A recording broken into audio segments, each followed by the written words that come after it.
So what do speech-language pathologists do? So they treat speech, language, cognitive communication, swallowing, social communication, and voice disorders. And speech pathologists work with individuals of all ages in many different places. So SLPs may work with the tiniest of babies to someone who is in a nursing home. And we work in many different places. So we work in schools, hospitals, nursing homes, private practices, we visit homes, and that list is very extensive. So just some information about hearing related to normal aging. It can be expected, it is a normal part of gradual aging. Hearing loss will decrease with age. That decrease is going to be most likely a gradual decrease in hearing, and it also will likely impact the higher frequency sounds. Higher frequency sounds are those higher pitch sounds, or just those sounds that maybe the really high sound of the fan running or a machine running, those kinds of things. Not necessarily the loudness, but the frequency of the sound. There are some risk factors related to potentially increasing hearing loss possibilities, such as vocational history. So if your vocational history is related to handling high machinery or being exposed to loud noises for an extended period of time, that can impact your hearing and be a risk factor to potentially having hearing loss. Family history is also related to a risk factor. So if you have a family history of hearing loss, then that's something that maybe should be considered. Also, use of hearing aids. If you're not using your hearing aids, that can also lead to potential more damage to your hearing. So if you have those, you want to make sure you're wearing them. And if there's any medical history of things such as diabetes, for example, that has been known to be associated to hearing loss. So some actions that can be taken to protect your hearing include limiting that exposure to noise more often. So environment exposure of high noise would be not being in areas that have loud noises for an extended period of time, and just making sure to keep your ears protected. Another way is getting your hearing checked more often, and also wearing your hearing aids, because it's been found that if you're not getting that auditory input, such as hearing things that are going on around you and understanding all of that auditory input, that's going to actually be an association related to an increased risk for dementia. So some expectations of changes that will be seen in swallowing related to normal aging is that overall the ability to swallow will not be impaired, but there are some changes such as chewing being slower and the actual swallow process in general just being a little bit slower. There is some expectation that there will be some weakness in tongue strength, and that can be seen in maybe when you're preparing your food in your mouth. You may notice that it's a little bit harder to control it in your mouth and get it to the back of your mouth for swallowing. There's also some decreases in detection of sensation, so maybe you don't, you struggle to detect different tastes in your food, or maybe textures are just a little bit different for you now. That's okay, and that's something that can be expected. So related to swallowing, some concerns or warning signs that can be something that you are on the lookout for would be if you're experiencing any excess coughing when eating or drinking. If you are experiencing a lot of coughing during eating or even before and after eating and swallowing, that's a concern and potential warning sign that you would then want to bring to your doctor's attention. Also, if you feel like food is getting stuck in your throat, that's another concern or warning sign that you should bring to a professional's attention. That being said, considerations for anything that you notice that are concerns or maybe seems to be varying from what we talked about of normal swallowing, these should all be something that you bring to your doctor's attention if you're experiencing these difficulties, and then your doctor can then refer you for whatever would be the next step for you. Another consideration related to swallowing would be general safe swallow practices, and those would just be some things that you can consider to do in your swallowing just to ensure that the swallow is safe and a little bit more controlled. So taking smaller bites, making sure to take enough time to fully chew your food before swallowing, because if you maybe swallow too early before it's fully chewed, then you may experience some coughing and maybe feeling like it's getting stuck in your throat and your swallow is not nearly as smooth and unimpactful as it should be.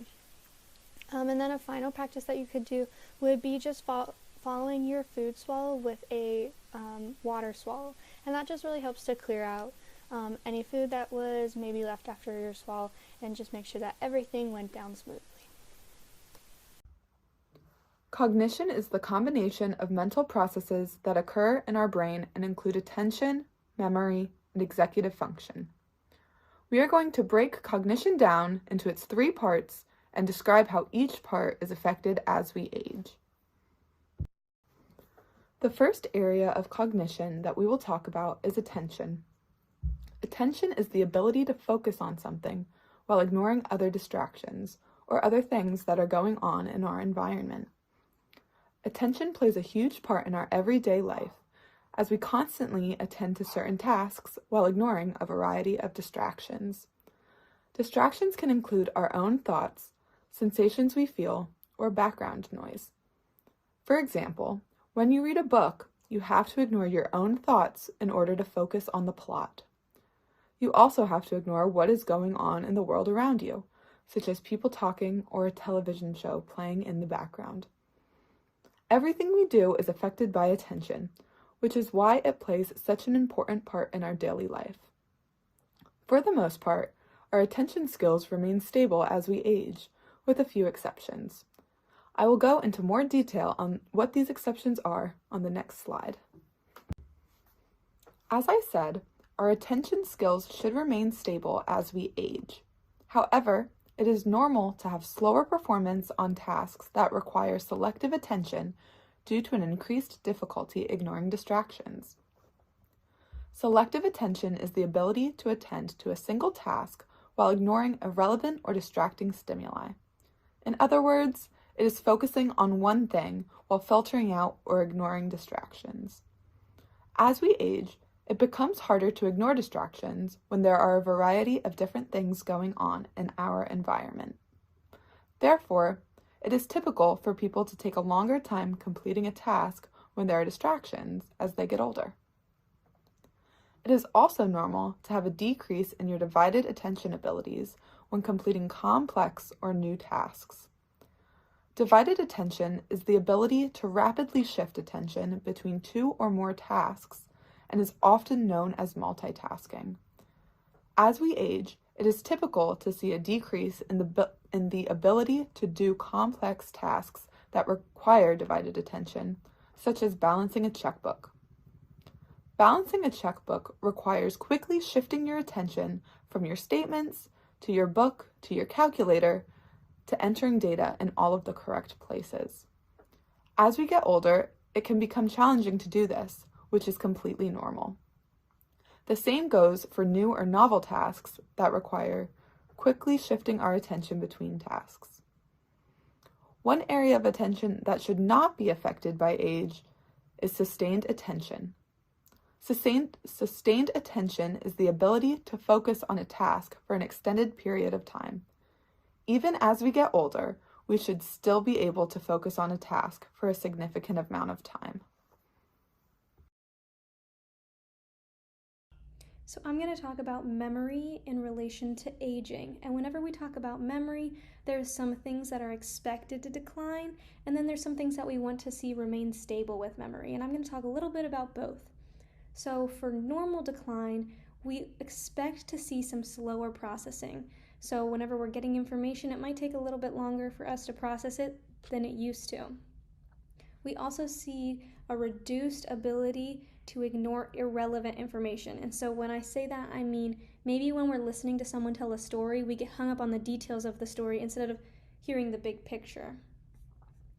We also might see a harder time with delayed recall. And what delayed recall is for example, when you go to the store and you think about what you might need as far as groceries if you don't have a list with you or if you forget your list at home. It might be harder to think about what you're missing in the fridge. And then remembering where you learned things from can become a little bit harder. It's also hard to remember to perform future tasks. So this could be taking a medication at night or remembering to set an alarm to remind you of something. And lastly, we tend to forget previous experiences. And what I mean by this is maybe what you ate for dinner last night or where you parked your car. So those experiences may fade a little bit as we age, which is completely normal. So there are parts of memory that should remain stable whenever we age. And the first is retrieval of information when asked. So this is when someone were to ask you a question about your day or ask you a yes or no question about your day, you should be able to give them the answer of yes or no. Sequencing of events is normal to remember, such as maybe you went to breakfast and then went back to your room before you went to book club. General facts are normal in the aging process to remember, such as historical events or simple math. And we also want to be able to remember how to do things, how to ride a bike, how to brush our teeth, how to drive a car, and other activities that we do day to day. So there are things we can do to prevent memory loss. One of those things is having heart-healthy food. Heart-healthy foods power our brain and lower the risk of diabetes, obesity, high blood pressure, which all contribute to memory loss. We also want to stay active. Exercise lowers our risk of diabetes and heart disease, which those things put you at risk for cognitive disorders. We want to stay active in reading, learning new things. Keeping your brain active will stimulate the mind and support memory. So this could be watching documentaries, reading newspapers, magazines, doing crosswords, Scrabble, chess, puzzles. There's so many ways you can stimulate your brain while also having fun. Sleep is actually extremely crucial, and it's recommended that we get 7 to 9 hours of sleep. So sleep helps the brain rest and restore, and a lack of sleep can put someone at higher risk of dementia. We also want to stay social, and this decreases depression and loneliness, all of which can contribute to memory loss. And then in the following weeks, we'll actually talk about these tools a little bit more, but there are other tools you can use to help with memory, such as your pill organizer, calendar, making lists, and setting alarms to remind you to do things. So another part of cognition that we want to talk about is executive functions. So executive functions are all the skills that we need in order to complete a goal. These can include the list that's on the slide there: initiating, planning, judgment, mental flexibility, inhibiting, reasoning, problem solving, and metacognition. So let's go over those just to learn a little bit more about what they mean. Initiating is kind of what it sounds like, any decision in order to begin a task, and that decision to begin a task is going to be leading towards a goal. Planning, also self-explanatory, we're deciding on the steps that are going to be needed to be addressed in order to reach a goal. Judgment is deciding what would be good and what part of a situation might be bad, so making that distinction. Mental flexibility is a big one, so this is our ability to adapt to a situation as it changes. Inhibiting is our ability to stop ourselves from saying or doing something, especially saying or doing something that might not be socially appropriate. Reasoning, forming a conclusion or making an inference based on the facts that we have. Problem solving, self-explanatory, finding a way to solve a problem. And metacognition, this one does need some more explaining. So metacognition is our ability to understand our own skills and how we learn information. So looking in on ourselves, metacognition, our cognitive abilities, understanding our own cognitive abilities, what we're strong at and what we have some difficulty or challenges with. And when we can identify what we have a challenge with, we can also identify how to make up for it. What strategy can we use? So metacognition is important when it comes to executive function skills so that we know how to make up for a challenge that we may have. So now that we know what executive function is, let's learn a little bit more about what we expect to decline with age and what we do not. So, decrease in mental flexibility is normal with age. And remember, we said mental flexibility is our ability to adapt to a situation as it's changing. It's just going to become harder to adapt to changing situations as we age, and this is normal. Thinking is going to be more concrete. Your thinking processes, rather than being able to think in abstract ways, it's going to be a lot more direct. Speaking without thinking, or otherwise inhibiting socially inappropriate actions, whether it's something you're saying or doing, it's going to become more difficult, or you're going to feel less inclined to inhibit yourself from saying or doing something, and that is normal aging. Decreased ability to reason through a problem when it comes to new tasks. So something you haven't done before or don't do very often, it might become more difficult to reason through a problem related to that task. Keep in mind, it is not normal if it's a task that you do often. Whatever that may be, if it's something you've done your whole life or just something that you do very often, and all of a sudden, or even not very suddenly, but with age, it becomes more difficult to do that task that is familiar to you. That is not normal aging. But if it's a new task, something you don't do very often, it is normal aging. And then completing any task that includes complex or rapid movements, that is going to also decrease with age. Your ability to do it will decrease with age. So rapid or complex motor movements makes any task more difficult. And just keep in mind that these skills will mostly see a decline in around 70 years of age or older. So that's normal aging. So what would be not normal aging? Well, for one, difficulty understanding similarities between situations shouldn't decrease with age. And if it does, that is something that might be able to be brought up to a doctor. Difficulty understanding figurative language, similes, metaphors, proverbs, anything like that should not decrease with age.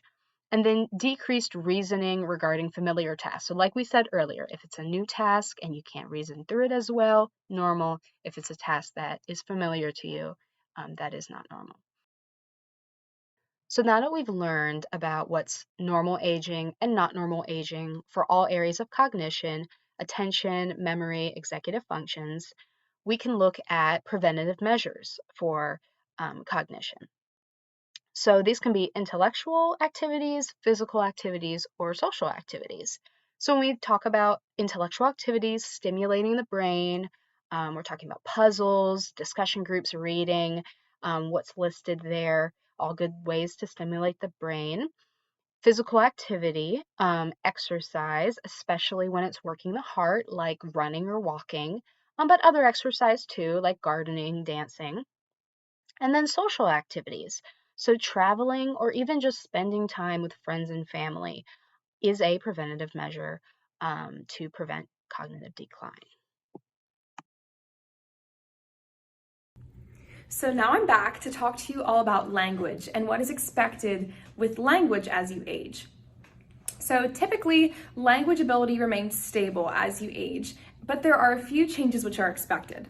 So first of all, vocabulary does remain stable. So that includes the types of words you understand and use during a conversation. So that means you're using the same types of words and you're able to understand when someone uses a word that you've understood your whole life. But word finding does become more difficult, which you may have noticed sometimes it's more difficult to name an object when you see it. So what are some things that we can do to maintain our language abilities? So first of all, and I think this is personally the thing that I think is the most important, is we stay social. Being social and communicating and keeping up our speech and our language with other people is what helps us maintain our language, because you have to use it or it's going to get harder. So that's really important to stay involved in activities that are run by your community director, or maintain some phone calls with your family members, or get coffee with a friend on your floor. If there's anything that you can do, you need to stay social. You also can keep your mind active by reading and writing, so you have language that's in different forms, that's written and verbal. And also continue learning new activities. It's really important to stay social, and a great way to do that is to do something that's new. And the last thing that we can do to maintain our language abilities is practice with us during groups. So we will be running groups about word finding and memory, and those things work really well together, but that's what we will be running at Londonderry. So we have all contributed to this resource page, which you can access if you exit this YouTube video and click in the comments. The links will actually take you to the resources. They're educational and also preventative actions that you can take. So I encourage you all to at least click on a few of these links and look into some of the things that you can use to take steps in the aging well process.